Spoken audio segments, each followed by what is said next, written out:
हमारे ओरछा के श्री हरिराम व्यास जी वृंदावन गए और वृंदावन जाकर के श्री राधा वल्लभ लाल जी का दर्शन करने के बाद में जिज्ञासा प्रकट की कि मुझे हितरवंश महाप्रभु जी से मिलना है। तो किसी ने भीतर से आकर के कहा कि महाप्रभु जी तो अभी प्रसाद सिद्ध कर रहे हैं, ध्यान से सुनिएगा।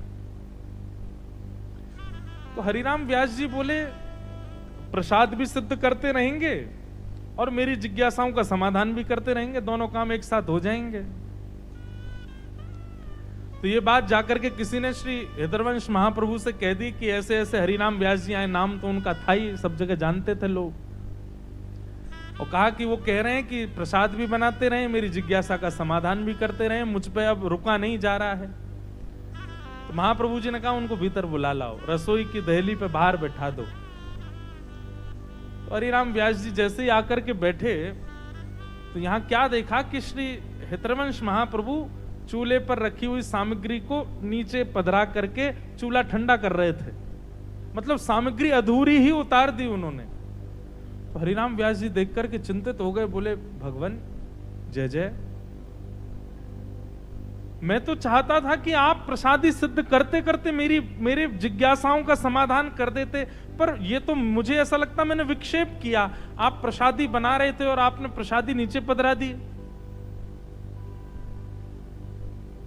हितरवंश महाप्रभु का उत्तर ऐसा था कि हरिराम व्यास जी जीवन भर के लिए फिर वृंदावन में ही रम गए। क्या उत्तर दिया? बोले कि आपके लिए भोजन बनाना हाथ की क्रिया होगी, पर मेरे लिए तो मन की क्रिया है। आपकी जिज्ञासा का उत्तर देना भी मन से होगा और भोजन भी मन से बनेगा। मन एक है, मैं दो जगह कैसे लगाऊं? अगर आपकी जिज्ञासा का उत्तर देना है तो मैं प्रसाद नहीं बना पाऊंगा। मन एक है, उसको दो कैसे बांटूं मैं? या तो आपकी जिज्ञासा पहले बताऊंगा या प्रसाद पहले बताऊंगा। ये हाथ की क्रिया नहीं हो सकती है, ये मन की क्रिया है। ये उत्तर पाते ही प्रणाम करके हरिराम व्यास जी बोले बस मिल गया उत्तर। बोले नहीं नहीं पूछ लीजिए। बोले नहीं नहीं, जीवन के जितने संशय थे सबका समाधान हो गया एक ही बात से। और उसी समय जाके हरिराम व्यास जी 5 बैलगाड़ी पोथी भर के ले गए थे वृंदावन, सबको जमुना जी में बहा दिया। सबने कहा बोले किसी के काम आ जाएंगी, बोले हमारी नहीं आई तो किसी और के कहां आएंगी।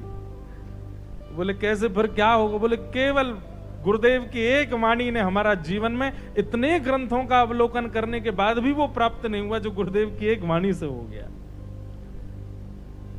समझ में आई बात? एक वैरागी का लक्षण क्या है? यह मूरत खेलत नैनन में, यही हृदय में ध्यान, मेरे तो गिरधर ही गुणगान। वैरागी का मतलब सब छोड़ छाड़ करके एकांत में रहे वो नहीं, सबके बीच रहते हुए भी कृष्ण ना तजे, वो वैरागी है, वो विरक्त है। सबके बीच रह करके भी नेत्रों में कृष्ण है, कर्ण में कृष्ण है, हृदय में कृष्ण है, विचारों में कृष्ण है, वो वैरागी है, वो विरक्त है।